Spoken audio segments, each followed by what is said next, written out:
Assalamualaikum warahmatullahi wabarakatuh. Alhamdulillah alladzi arsala rasulahu bil huda wa dinil haqq liyuzhirahu 'alad dini kullih wa kafaa billahi shahida. Wassalatu wassalamu ala sayyidina Muhammad wa ala alihi wa ashabihi ajma'in. Amma ba'd. Saudara-saudariku, uhibbukum fillah. Sarung Rasulullah sallallahu alaihi wasallam bagian kedua. Al-Ash'ath bin Sulaim meriwayatkan dari bibinya, dari pamannya, dia berkata, "Baina ana amshi bil Madinah, idza insanun khalfi yaqul, irfa' izaraka fa innahu atqa wa abqa." Fa idza huwa Rasulullah sallallahu alaihi wasallam. Fa qultu, "Ya Rasulullah, innama hiya burdatun malha." Qala, "Ama laka fiyya uswatun?" Fa nadhartu fa idza izaruhu ila nisfi saqaihi. Suatu ketika saat aku berjalan di Madinah, aku mendengar seseorang di belakangku berkata, "Naikkan sarungmu agar lebih terjaga dan kencang." Ternyata orang itu adalah Rasulullah sallallahu alaihi wasallam. Kemudian aku sampaikan kepada beliau, "Wahai Rasulullah, sungguh ini hanyalah kain burdah atau selendang yang bercorak atau motif." Kemudian beliau bersabda, "Apa tidak ada teladan yang pantas engkau ikuti?" Lalu aku memandang pada sarung beliau dan aku dapati bahwa sarung beliau dinaikkan sampai sebatas pertengahan betis beliau. Hadis riwayat At-Tirmidzi dan Ahmad.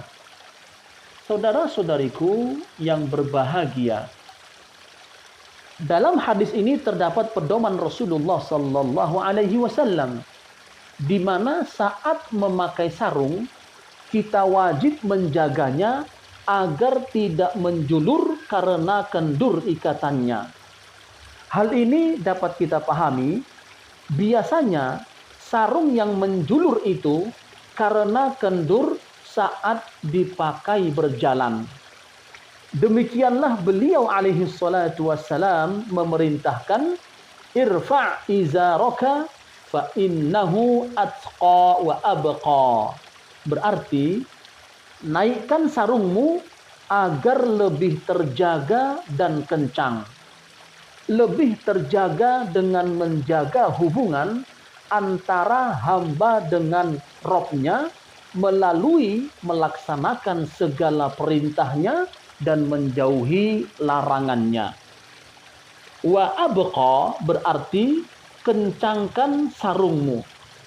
Karena jika kamu mengangkatnya, maka ia tidak akan terseret di tanah.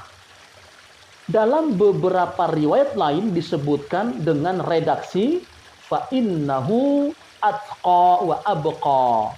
Berarti lebih terjaga dan lebih bersih dari kemungkinan terkena najis dan kotoran yang ada di tanah. Terdapat sebuah asar yang mendukung sebaiknya seorang muslim menaikkan sarungnya sehingga terhindar dari kotoran dan najis yang ada di tanah. Imam Al-Bukhari dalam kitab As-Sahih juga meriwayatkan hadis yang semisal dengan hadis di atas, bahwa pada hari ketika Umar bin Khattab ditikam, orang-orang datang dan memujinya. Kemudian ada seorang pemuda di antara khalayak yang datang dan berkata, "Berbahagialah wahai Amirul Mukminin dengan segala kebaikan yang Allah anugerahkan kepadamu, yakni persahabatan dengan Rasulullah sallallahu alaihi wasallam, kedatanganmu kepada hidayah Islam atas apa yang engkau ketahui. Engkau dibebani amanah, sedang engkau mampu bersikap adil, dan syahadah, yaitu kematian dalam kondisi syahid. Kemudian Umar bin Khattab radhiyallahu anhu berkata, aku berharap semua itu menjadi rezeki bagiku, bukan hujjah atasku ataupun milikku. Ketika pemuda itu beranjak pergi, Umar bin Khattab radhiyallahu anhu melihat bahwa sarung yang dikenakan pemuda tersebut menyapu tanah.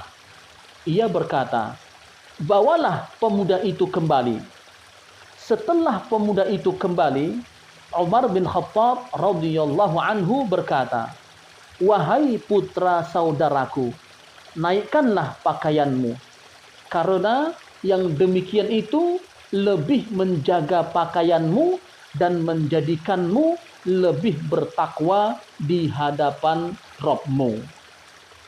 Hukum larangan isbal atau menjulurkan pakaian melebihi kedua mata kaki ini secara khusus diperuntukkan bagi kaum laki-laki. Sebagaimana sabda Rasulullah sallallahu alaihi wasallam, man jarra thawbahu khuyala'a lam yanzurillahu ilaihi yaumal qiyamah. Faqalat ummu Salamah, fakaifa yasna'na an-nisa'u bidhuyulihinna? Qala yurkhina shibra. Faqalat idan tankashifu aqdamuhunna. Qala fayurkhinahu dhira'an la yazidna alaihi.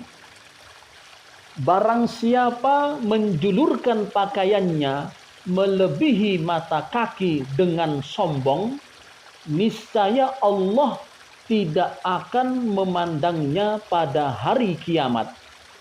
Ummu Salamah bertanya, lalu bagaimana dengan para wanita yang menjulurkan pakaiannya, wahai Rasulullah? Beliau menjawab, mereka boleh menjulurkan sepanjang 1 jengkal. Ummu Salamah berkata, jika demikian, maka betis mereka masih akan tersingkap. Rasulullah sallallahu alaihi wasallam bersabda, jika begitu, mereka boleh menjulurkan hingga 1 hasta, tidak boleh lebih lagi. Hadis riwayat At-Tirmidzi dan Ibnu Majah. Maksud 1 hasta di sini adalah jarak dari siku hingga ujung jemari. Para wanita diperintahkan menutup aurat dengan menjulurkan pakaiannya. Hal ini termasuk usaha menjaga dan melindungi kesucian mereka dari pandangan tidak baik. Oleh karenanya, para wanita diperintahkan untuk menjulurkan pakaiannya lebih panjang, meskipun kemudian terdapat kemungkinan untuk terkena kotoran dan najis di tanah. Namun hal ini dianggap lebih ringan dibanding mudarat yang ada ketika tidak menjulurkan pakaiannya. Dalam hal ini, maslahat yang menjulurkan pakaian lebih besar dan lebih bermanfaat. Hadis ini mengkhususkan hadis yang umum yang berbunyi sabda Rasulullah sallallahu alaihi wasallam, ma asfala minal ka'baini minal izari fa finnar. Pakaian yang melebihi mata kaki maka tempatnya di neraka. Hadis riwayat Al-Bukhari dari hadis Abu Hurairah radhiyallahu anhu. Kemudian beliau juga bersabda, Salasatun la yukallimuhumullahu yaumal qiyamah wa la yanzuru ilaihim wa la yuzakkihim wa lahum adzabun alim. Al-musbil wal mannan wal munafiqu sil'atahu bil halifil kadhibi. 3 golongan yang kelak pada hari kiamat tidak diajak bicara dan dilihat sedikit pun oleh Allah Subhanahu wa taala. Allah tidak mensucikan mereka dan bagi mereka azab yang pedih, yaitu orang yang menjulurkan pakaian melebihi mata kaki, orang yang gemar mengadu domba, dan pedagang yang menjual dagangannya dengan sumpah palsu. Hadis riwayat Muslim dari hadis Abu Dzar radhiyallahu anhu. Kalimat faidha huwa Rasulullah sallallahu alaihi wasallam, redaksi hadis ini menyebutkan bahwa orang yang memerintahkan untuk menaikkan sarung adalah Rasulullah sallallahu alaihi wasallam sendiri. Kemudian paman dari Bibi Al-Ash'ath bin Sulaim berkata, "Wahai Rasulullah, ini hanyalah kain burdah atau selendang yang bermotif." Kata malha merupakan bentuk muannas dari kata amlaha, yang berarti kain yang memiliki perpaduan warna hitam dan putih. Mengenai hal ini, ia ingin menyampaikan kepada Rasulullah sallallahu alaihi wasallam bahwa kain burdah yang ia pakai bukanlah pakaian mewah hingga mendatangkan kesombongan, sehingga meski ia menjulur melebihi 2 mata kaki, maka itu tidak menimbulkan kesombongan, karena kain burdah adalah pakaian sederhana. Namun kemudian Rasulullah sallallahu alaihi wasallam menegaskan, apa tidak ada teladan yang harus engkau ikuti? Hingga kemudian ia memandang pada sarung yang dikenakan oleh Rasulullah sallallahu alaihi wasallam, dan didapati beliau alaihi salatu wassalam menaikkan sarungnya hingga separuh betis. Wallahu alam. Wassalamu alaikum warahmatullahi wabarakatuh.